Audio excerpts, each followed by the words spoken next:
Bonjour les amis, c'est Yannick du Tarot du Graal. Je reviens aujourd'hui pour faire un tirage sur le RIC, le référendum d'initiative citoyenne qui a le vent en poupe en ce moment au sein du mouvement des Gilets jaunes. Et dans l'actualité, on voit beaucoup de vidéos explicatives en ce moment là-dessus. Donc, moi j'ai eu envie de poser la question au tarot. La question étant, le RIC sera-t-il mis en place en France en 2019? Voilà, j'ai fait le tirage hier, comme ça j'ai eu un petit peu le temps de le décortiquer. Et il est là devant vous, donc je vais vous révéler ce que m'a dit le tarot. Donc j'ai fait l'étalement du frère, encore une fois. Pour les questions oui-non, j'aime bien cet étalement parce qu'il est concis, clair, direct. C'est-à-dire qu'ici, j'ai eu la carte de la réponse directe à la question. Le RIC sera-t-il mis en place en France en 2019? Et juste au-dessus, j'ai la carte qui éclaircit le contexte dans lequel la réponse est donnée. Voilà, donc sans plus attendre, je vous montre la réponse à la question. Alors, je vous rappelle quand même que dans une vidéo précédente où je demandais si Macron allait terminer son mandat, j'ai eu une réponse qui était sans détour. Non, la tête de Macron allait tomber. Donc il faut bien garder à l'esprit que le référendum d'initiative citoyenne sera sûrement discuté après la chute de Macron du pouvoir. Donc voilà, maintenant, je vais vous décrire cette carte. Donc c'est le 9 de lance, je vous la montre d'un petit peu plus près. Encore une fois, une carte magnifique qui rappelle un petit peu les peintures classiques. Voilà, tout le jeu est dans ce thème. Donc c'est un vrai régal pour les yeux, des images, une grande profondeur avec des personnages historiques, mythologiques. Donc là, on a le chevalier sur la gauche. Alors, il se tient à un carrefour. Sa blessure a été guérie par rapport à une carte précédente. Sur un côté, Madeleine, qui est là, qui est une carte aussi de l'arcane majeur, donc qui est un personnage très important dans le tarot. Donc Madeleine désigne de la pointe de sa lance, la route conduisant à une commanderie templière lointaine, donc que doit regagner le chevalier, éclairée par le soleil levant, qu'on aperçoit voilà, tout en haut de la montagne ici. Alors, pour moi, cette carte, qu'est-ce qu'elle signifie? Elle signifie que le peuple qui est satisfait de sa victoire, à savoir la chute de Macron, est perplexe quant à la meilleure manière d'avancer. Il reçoit les conseils avisés de quelqu'un de sage, qui est expert dans le domaine pour lequel il s'interroge, et qui lui montre la route pour avancer. C'est-à-dire qu'après le soubresaut grisant du rétablissement, donc la fin, on va dire, d'un système corrompu, le peuple est arrivé à avoir la tête d'un pouvoir qui n'écoute pas, qui ne pense qu'à lui. Donc le chevalier se met dans un état de contemplation grave. Le temps semble immobile. Il est tiraillé entre les hauts et les bas de ses expériences récentes et le désir d'avancer, sans être parfaitement certain de la façon d'utiliser cette force et cette compréhension nouvellement acquise. Donc on a ici de nouveau le chevalier qui apparaît dans la même suite que le tirage sur Macron. Ça, c'est intéressant. Pour Macron, j'avais eu le frère de lance qui incarnait donc les gilets jaunes. Et ici, on a le 9 de lance. C'est-à-dire qu'on est toujours dans la même suite, comme si on était dans la suite de l'histoire. Toujours dans la suite de lance, mais à un stade plus avancé. Le 9 est plus avancé dans la suite, alors que le frère de lance est au début. C'est intéressant parce qu'on a toujours donc la lance qui apparaît, cette lance qui qui encore une fois a vu la tête de Macron se piquer dessus, on pourrait dire. Donc cette carte, elle signifie qu'il y a un petit moment de flottement après la victoire des Gilets jaunes soutenus par le peuple. Il y a une prise de conscience politique et en même temps, c'est quelque chose de nouveau. Donc, il y a beaucoup de questions sur les modalités de mise en place, peut-être d'une démocratie, du référendum.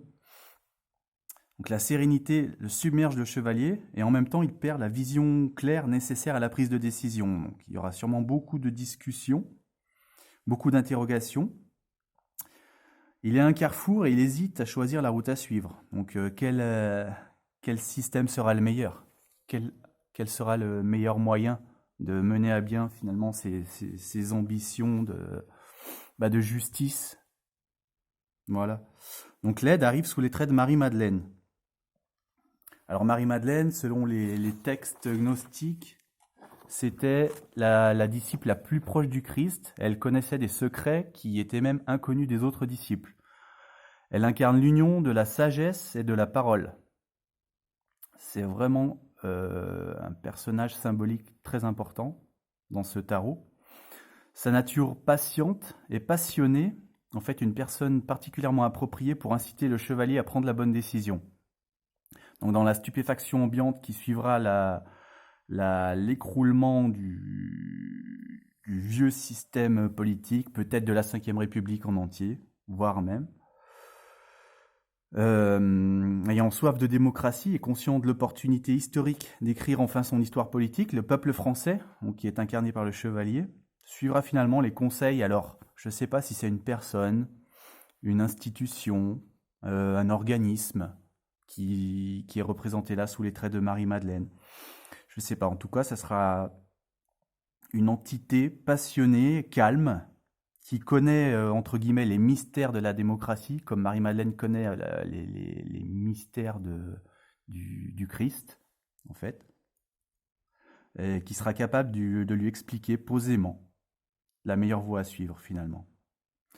Donc, je sais pas, moi, par exemple, on entend beaucoup parler d'Étienne Chouard quand on parle du référendum, parce que c'est quelqu'un qui s'intéresse depuis 2005 au moins, je crois, à la démocratie, justement, à la démocratie athénienne, donc quelque chose de très vieux, qui peut sembler mystérieux, justement, hein, qui a plusieurs milliers d'années.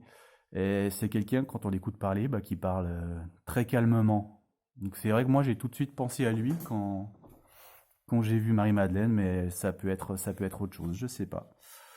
Maintenant, moi, je mettrai une option sur Étienne Chouard, qui sera un grand guide, je pense, dans la façon de faire un commencement de véritable démocratie en France. Donc traditionnellement, cette carte, elle représente la stagnation et la frustration. C'est-à-dire que ceux qui ont fait de grands progrès, soudain peuvent parfois se retrouver bloqués par un pan de doute ou de confusion, mais qui ne dure heureusement pas. C'est très passager. La clarté qui était là, quelques instants auparavant, disparaît, et nous hésitons, nous demandons quoi faire ensuite. Donc l'expérience vient ici à notre aide. Bien que nous devions faire preuve de prudence lors des premiers pas, nous avançons quand même. Donc le chercheur se remettra en route avec une confiance et une compréhension renouvelée. Maintenant, on va passer au contexte. On a les deux Templiers. Alors, regardez. Donc les deux Templiers. Voilà. On voit mieux. Alors les deux Templiers, moi j'interprète cette carte ici comme liberté, égalité, fraternité, renaissante. Pourquoi ? Alors déjà, il faut encore noter qu'on retrouve les lances. Elles sont vraiment récurrentes dans le tirage qui concerne Macron, qui concerne la France en ce moment. C'est vraiment un système qui tombe et qui pointe vers l'avenir. Donc là, on a deux Templiers qui partagent le même cheval. Il faut savoir que la légende Templier raconte que les fondateurs de l'ordre, Hugues de Payen et Geoffroy de Saint-Omer, n'avaient à eux deux qu'un cheval qu'ils partageaient.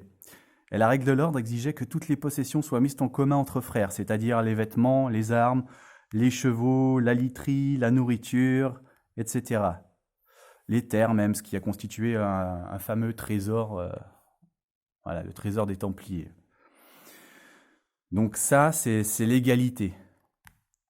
Ensuite, les frères dépendaient les uns des autres en permanence, non seulement dans les combats, mais aussi dans leur vie de tous les jours. Donc il y avait une fraternité immense, vitale même. Et on voit que les chevaliers sortent d'une enceinte, ici, le mur, et avancent vers l'avenir. Dans une plaine, il n'y a rien, c'est dégagé. Donc là, on a la notion de liberté. Ils sortent vers quelque chose, les lances pointent devant eux, et ils s'élancent dans des grands horizons. Voilà la liberté. Donc cette lame, elle concerne la fraternité, voire la fraternité dans l'épreuve de l'avenir. On a la naissance d'une confiance réciproque. Quelqu'un avec qui on partage la vie. Donc c'est qui ? C'est les concitoyens. C'est tout le peuple de France, en fait, qui se retrouvera. Ça, c'est le contexte, je le rappelle. Donc on aura une soif du peuple français après la chute de Macron de se réunir, de se ressouder pour ne faire qu'un, de mettre les biens en commun, d'avoir plus de justesse, d'abolir les privilèges, les privilèges des dirigeants politiques notamment. On a un besoin de fraternité, de conscience, de confiance et de conscience à retrouver les uns les autres et à tous les niveaux de l'échelle sociale.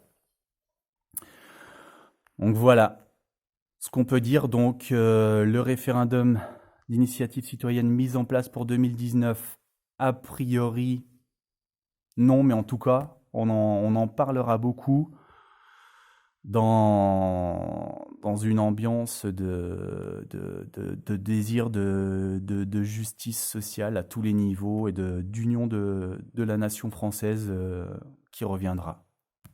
Voilà ce que je pouvais dire. Merci de m'avoir écouté. Aimez la vidéo, abonnez-vous.